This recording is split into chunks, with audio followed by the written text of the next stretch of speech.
Good evening. You're watching In Your Interest. I am Shweta Kothari. The Securities and Exchange Board of India, its chief Madhabi Puri Buch, are now facing a growing number of allegations that have cast a doubt on her role and actions as the head of India's market regulator. Buch, as the SEBI chief, is currently embroiled in multiple controversies that have raised a series of questions on integrity of SEBI.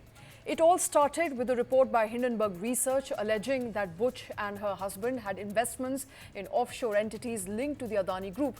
This led to accusations of conflict of interest, particularly given that SEBI was investigating Adani Group's financial dealings. Now, then came allegations by former Member of Parliament and Z Group founder Subhash Chandra. He alleged that Buch may have a bias against him and his companies, which has affected SEBI's actions and decisions on matters related to Z. Another major issue concerning Buch's financial relationship with her former employer, ICICI Bank, also came into surface. The Congress party raised questions about the retiral benefits that Buch was receiving from ICICI Bank, which were reportedly non-uniform in terms of amount as well as frequency. According to allegations, Buch received large sums of pension payments, which is unusual, and were resumed in 2016 following a year-long gap and continued until 2021. Adding to the controversy is a letter written by SEBI employees that surfaced just this morning, alleging that SEBI leadership fosters a toxic work environment. The letter accused SEBI management of using harsh language and creating a culture of fear by frequently shouting and scolding employees. The internal unrest is indicative of deeper issues within SEBI under leadership of Madhabi Puri Buch. These controversies have led to widespread call for Buch to step down from her position to ensure that SEBI can operate with highest level of integrity and public trust. But do these allegations merit a response? We're going to discuss that. Joining us on the show is Sriram Subramaniam, founder and MD of InGovern Research Services. Mr. Subramaniam, thank you very much, sir, for taking time out. Let's go through some of these allegations one after the other. It all started with Hindenburg Research making allegations how both Buch and her husband were dealing with companies that were directly related to Adani Group. And in turn, SEBI was investigating Adani Group for a very long time. On that allegation, obviously, Madhabi Puri Buch denied those allegations. SEBI said that it was already in know-how of what Madhabi Puri Buch and her financial dealings were all about. Have those allegations now been cleared, or has Madhabi Puri Buch been cleared of those allegations? Good evening. I think at the end of the day, these are various nuances to each of these allegations. Though the target is Madhabi Puri Buch itself, the Hindenburg report had two parts to it. One is her shareholding in two consulting firms, advisory firms, which largely one would think were derived revenues from her husband's consulting work. Two is the REIT conflict of interest, which Hindenburg report talked about, but I think that was too much of I would say, a stretch. Only substantive in the Hindenburg report was the first part, which is largely the shareholder. These allegations by Congress and subsequently by other analysts is, I think, a completely different nature, where she has received payments from ICICI, etc. So the nature of these allegations are different, but though the target is the same, and it is coming after a month of Hindenburg report releasing its report. So in a way, it's not clear as to what is the reason behind this entire going behind Madhabi Puri Buch in that sense for the Congress also. Plus, because they have not substantiated where they got the data from, and so to that extent, the data seems because they did talk about salary initially, and ICICI later clarified that it was not salary; it is retirement benefits and ESOPs, which are vested and the like. ESOPs, anyway, as you know, is as a perquisite. It is treated as a perquisite, and it comes later, and or capital gains once it is exercised. So a lot depends on what the nature of these were. And I would like to think that in any event, there would have been internal disclosures made by this chairperson, because most employees in banks and other market participants and even within SEBI, I would think, have a regular compliance where they disclose what their shareholdings is, where they disclose what they have earned elsewhere, etc., etc. So to that extent, I would think all these should have been disclosed internally if the numbers are correct in the first place. Right, and this is what exactly SEBI said. SEBI said that those disclosures by Madhabi Puri Buch were in fact made when she assumed directorship at SEBI and then later on became the chief of SEBI. There were those, clarifications made, those admissions made by Madhabi Puri Buch internally. It was not in public knowledge and was only made public knowledge after Hindenburg leveled those allegations. I want to come to another allegation that Subhash Chandra has made, and that is that she had a bias towards Z Group. Now, of course, he is coming from a place of self-interest because the Z-Sony merger did not go through. But any merit on those allegations?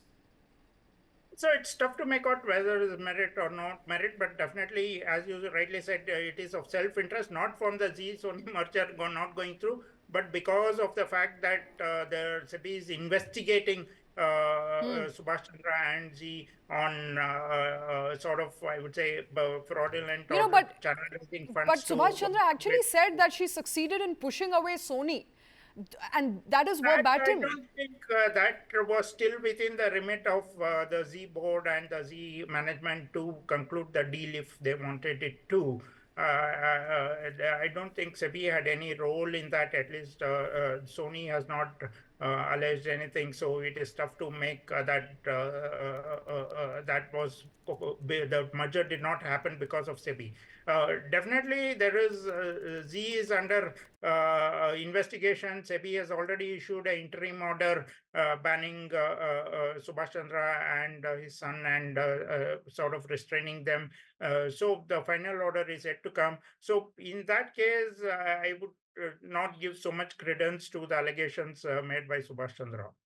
Right, and how about the retiral benefits that she was receiving from ICICI Bank? Now, the salary that Madhabi Puri Buch was receiving prior to her retirement after her superannuation was about 1.3 crores. That salary as a retiral benefit became about 2.7 crores per annum. A major salary there, and of course the Congress party right now as a leader of the opposition saying that both the frequency of the payment as well as the money that she was receiving was not quite in line with the services that she had rendered.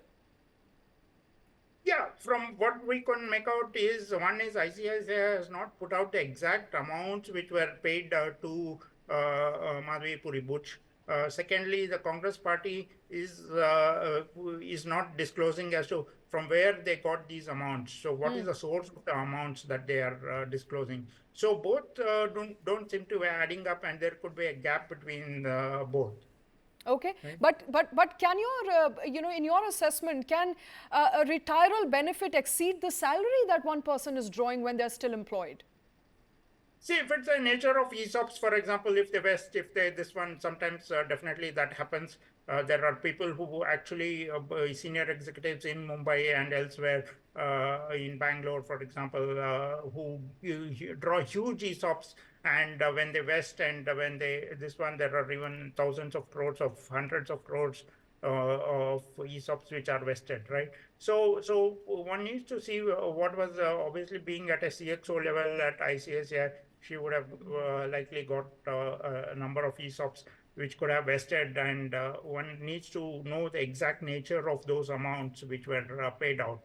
Right, retiral benefits could be, for example, contribution by the employer and employee which had done earlier, which are paid out later, etc. So there are deferred payments, there are deferred bonuses which are paid, etc., etc. So the nature of those payments and exact amounts, if they one could zero in on, that would be better. So if Congress, for example, had the details, they should have just disclosed it. I mean, if the onus is on, I would think just shoot and scoot. Yeah, but there is a statement coming out, Mr. Subramaniam, from ICICI Bank. Bank has clarified that it did not pay Buch any salary or Yeah, grant her any ESOPs after her retirement. So perhaps yeah, these were the ESOPs given to her when she was still working at ICICI Bank?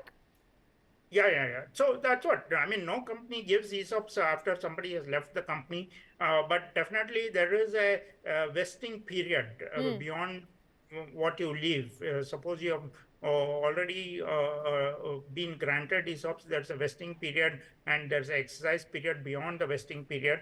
And these could be vested options at the end of her tenure with ICICI, and then they are exercised at later dates. I mean, Okay. it's so companies allow for exercising the ESOPs after leaving the company, right? I mean, because the ESOPs have been earned by you when you were with the company. Right. So just that the excise, because in India, excise leads to a capital gains. So to that extent, people can time their excise. It's like if suppose ICICI stock is supposed to go up, then you may not exercise. You can Okay. wait to exercise it at later years. Okay, Mr. Subramaniam, and the most and the latest, in fact, and the most worrying of all the allegations that have surfaced is the letter that has been written by at least 500 A-grade officers from SEBI who have signed, who are signatory of that letter, that says that there is a culture of fear and intimidation at SEBI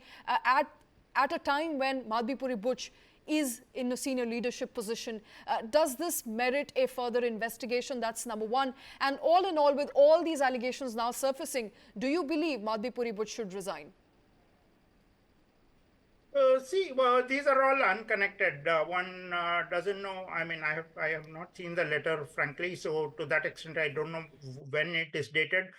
Secondly, if the letter is true, then definitely it's a different issue. Why did it surface now? Why didn't the letter surface 1 month before or 2 months before? Did employees suddenly realize it is today? And two is there is the grievance against the chairperson of any. This one is the board. There's a board of this one of SEBI. So to that extent, they should But approach Butch, them. being the leader of the board, she has a say in how employees are treated. She is responsible for the culture of the organization.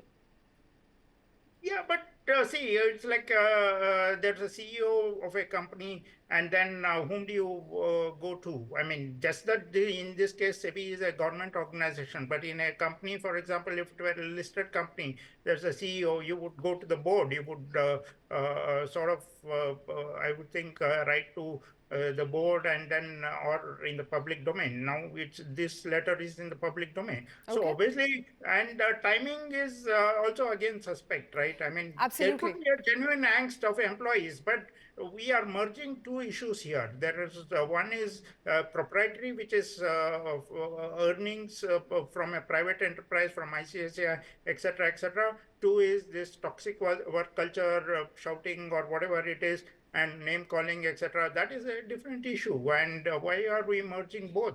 No, I we're mean, not yes, merging I mean, anything, Mr. Subramaniam.